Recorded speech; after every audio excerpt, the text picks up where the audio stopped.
For many, this heat, dust, and isolation remain the perception of agriculture. However, in the 21st century, agriculture is an exciting, high-tech sector that feeds the world.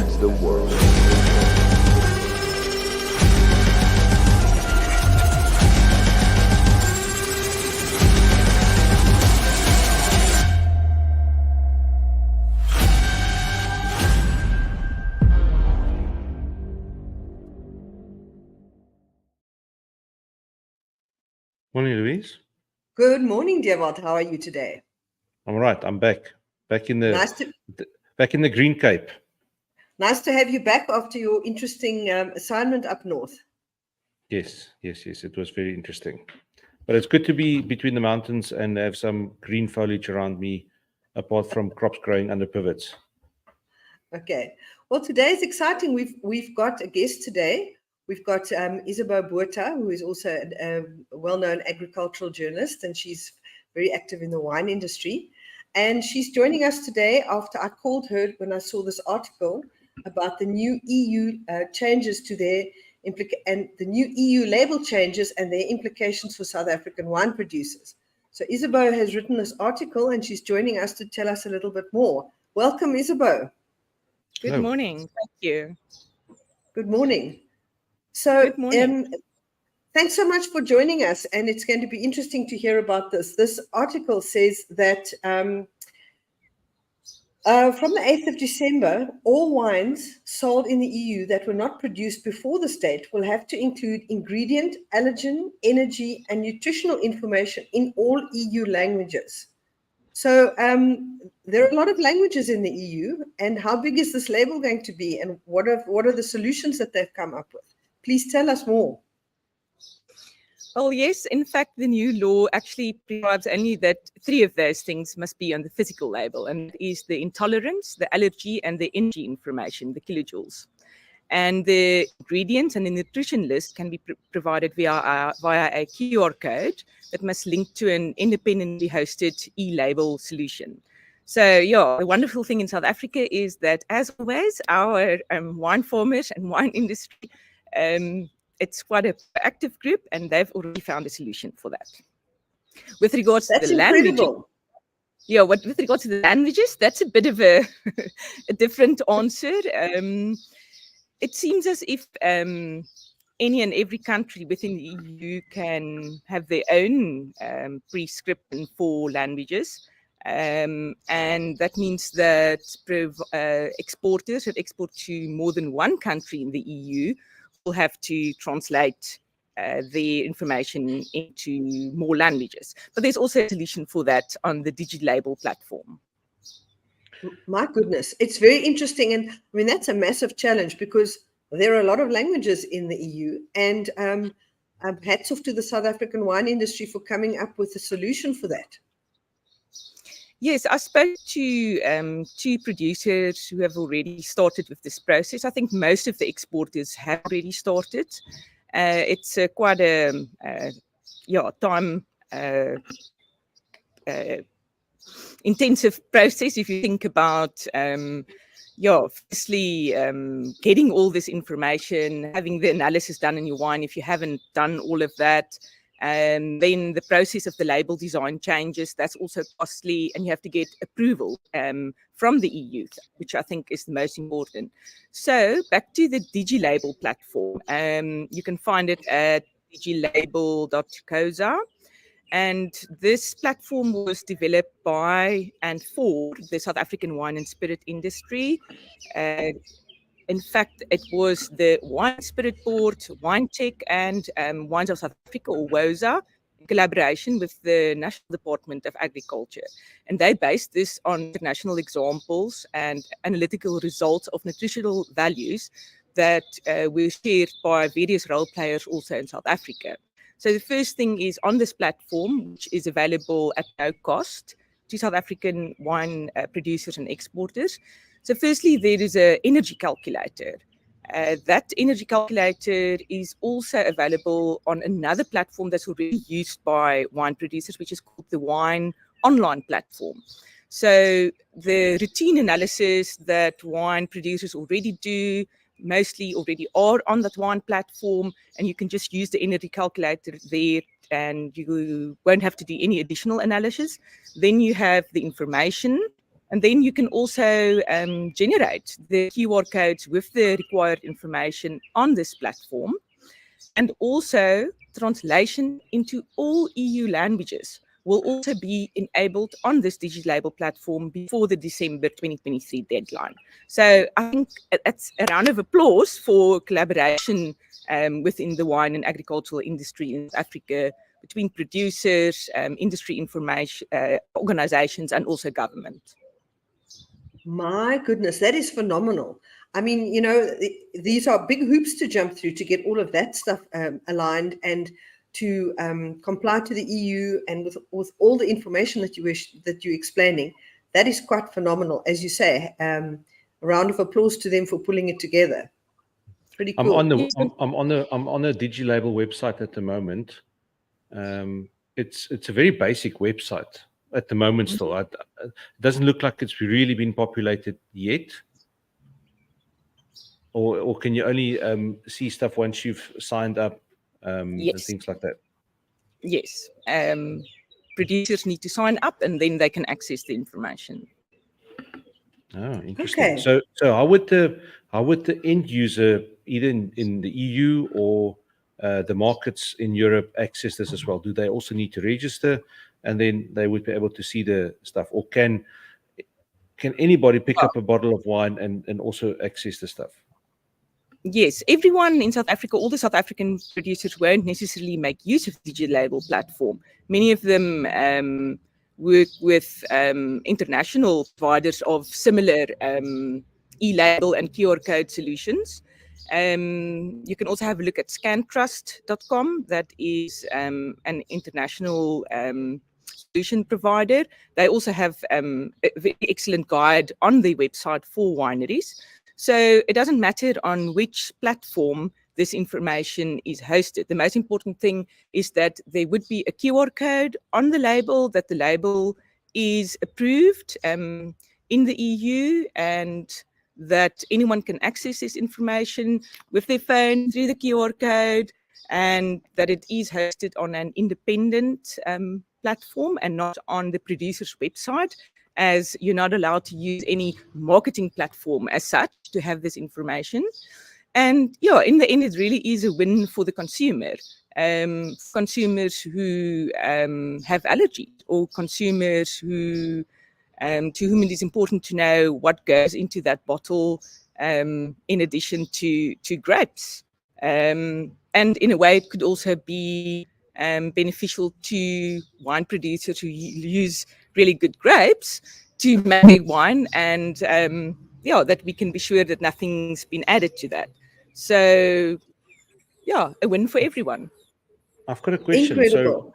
So a lot of the smaller wine sellers, they buy bulk wine in from bulk producing sellers, and also you can bottle your own private label. You don't need to own a vineyard or a wine cellar. You can just buy bulk wine and bottle it. So that means that those people also need to have all this relevant information at hand for that. Yeah, the same rules apply. And I know, for example, if you buy wine and label it on your own, you also need to get a specific code for that, so that the wine can always be traced. So this is just another step in the same direction. The world we live in now. So on that topic, so if a winery exports to the US, to the EU, to all over the world, does that mean he's got to carry 10 different labels, or are they going to standardize this through the industry so that to save costs? Otherwise, he's got to sit with 10 rolls of stickers in his stock, and then there's always the possibility that the wrong sticker might get into the bottling line. Do you think they will standardize it right through so that you just make one sticker and it complies to all of them? I'm definitely not a specialist on the subject, but I do know that there is talk that the US might bring in the same regulations with regards to the nutritional information. So, yeah, in future, will have to be found for that.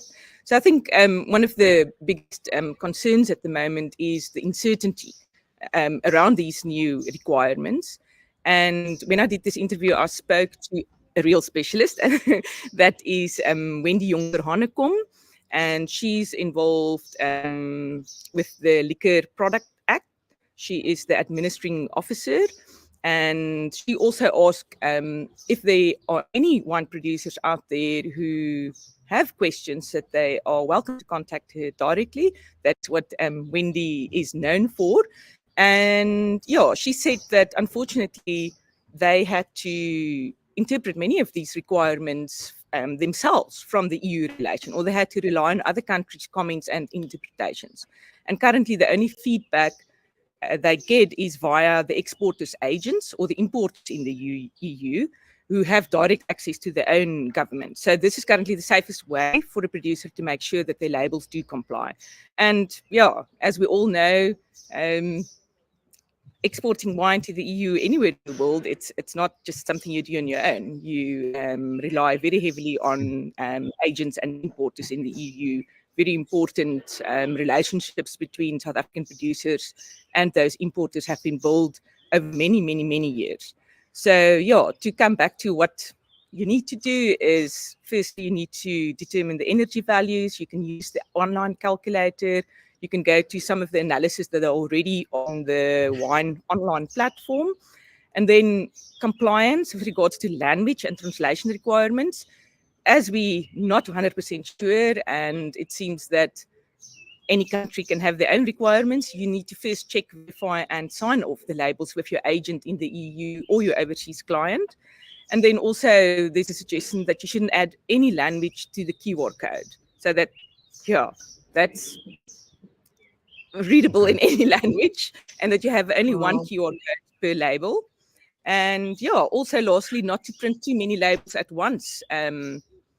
December coming up, some of the wines already going into the assembly line now. Yeah, to make sure that there won't be any unnecessary costs, fines, trade restrictions, etc. And when is these new laws being implemented? It is from the 8th of December 2023 onwards. So there also is a question about wines sold in the EU that were not produced before this date. So wines that currently have been produced already, it seems to be that there might be a bit of a period where everything will, yeah, work out. Well, that's good news. Yeah. Isabeau, thank you so much for joining us to tell us about this. You have a demonstrated career as an agricultural journalist in South Africa, and I know that you are very involved with and have reported quite widely on the wine industry, and we can see that you clearly have a lot of knowledge about that.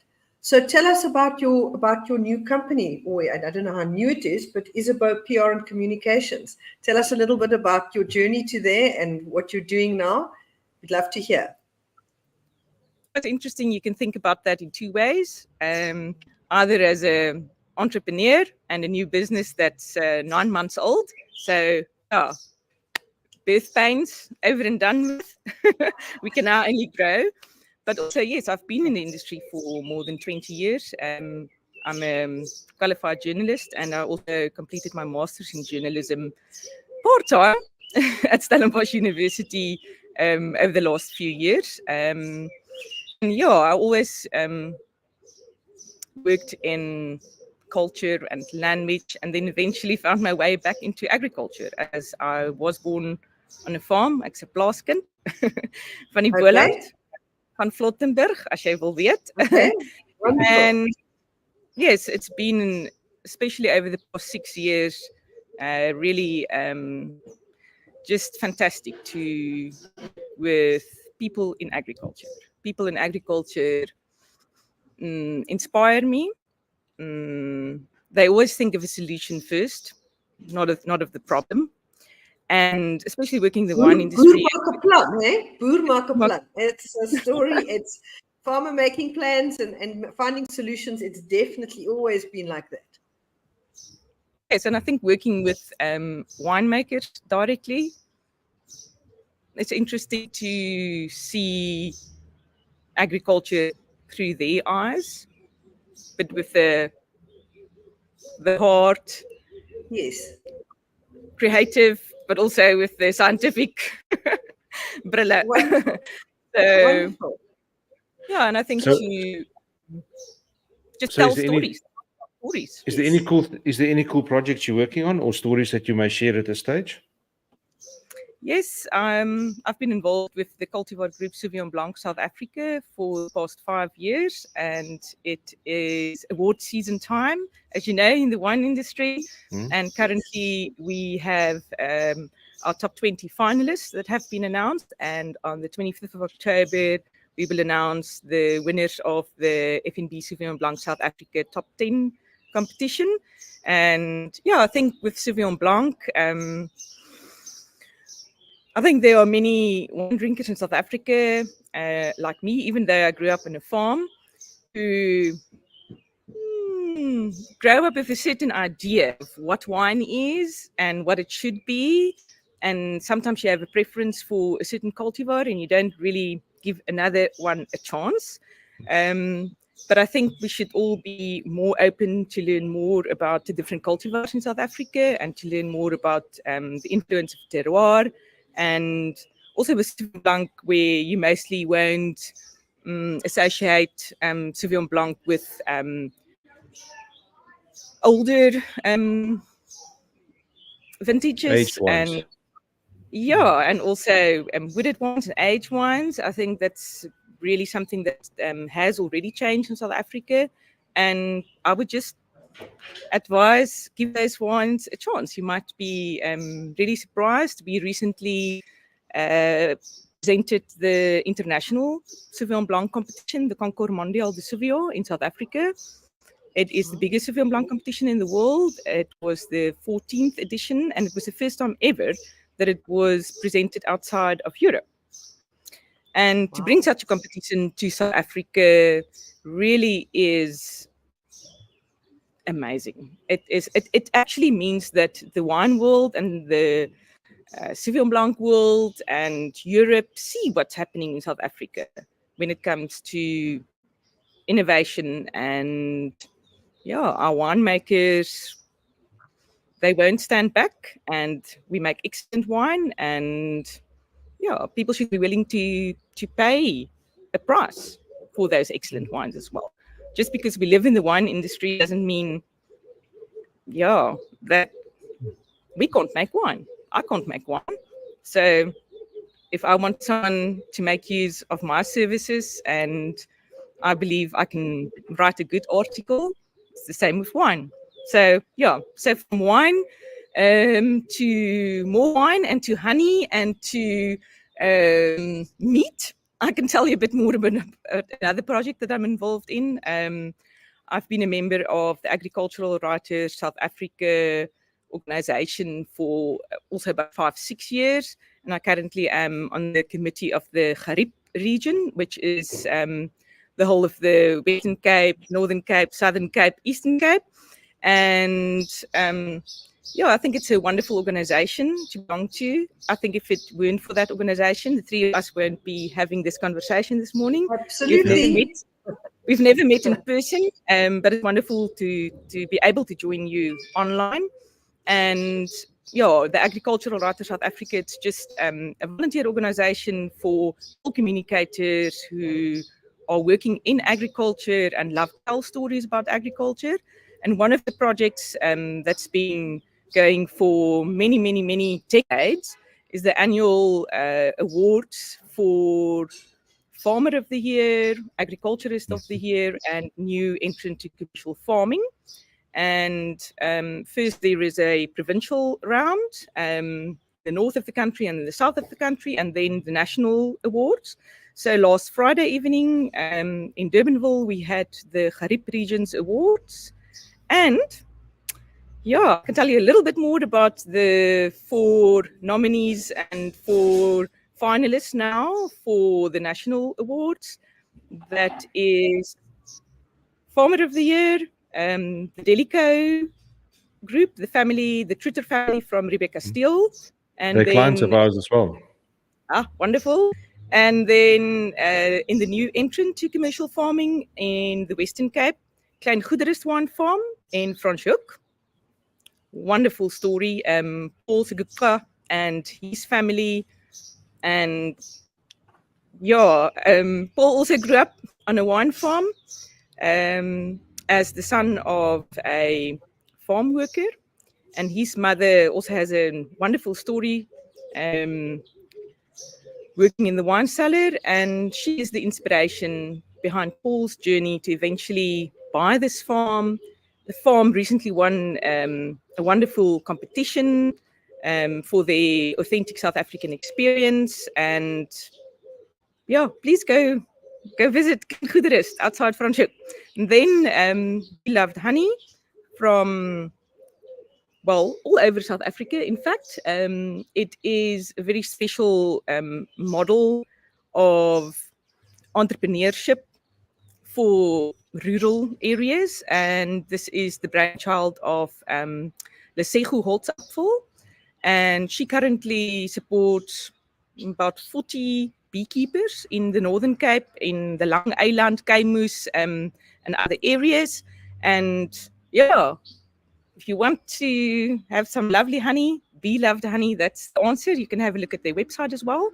And then in the category for Agriculturalist of the Year, the Western Cape winner is Dr. Dirk Trotsky, who is involved with the Western Cape Department of Agriculture, a wonderful academic turned government man. They call him the most important spanner in the wheel at the Department of Agriculture, and very much involved in strategy. And yeah, so we're looking forward to the national award ceremony. That would be on the 17th of November. Okay, wow. And that's also in the Cape, if I remember. That's also being held here in Cape Town. Yes, this year in Cape Town, in Stellenbosch. And yeah, we look forward to meet all the candidates from the north and to see who will be this year's recipient of the national awards. Oh, fantastic. Isabeau, thank you so much for joining us and for sharing all the knowledge you've had. We really, really appreciate it. And the very best of luck with your new company. I think it's going to fly with the information and the contacts and the experience you have. We're wishing you every success. We'll say goodbye now for the live stream, but please don't go because we'd like to chat to you some more. Right. Thank you guys for having me. Thanks so much. Have a wonderful day. Cheerio.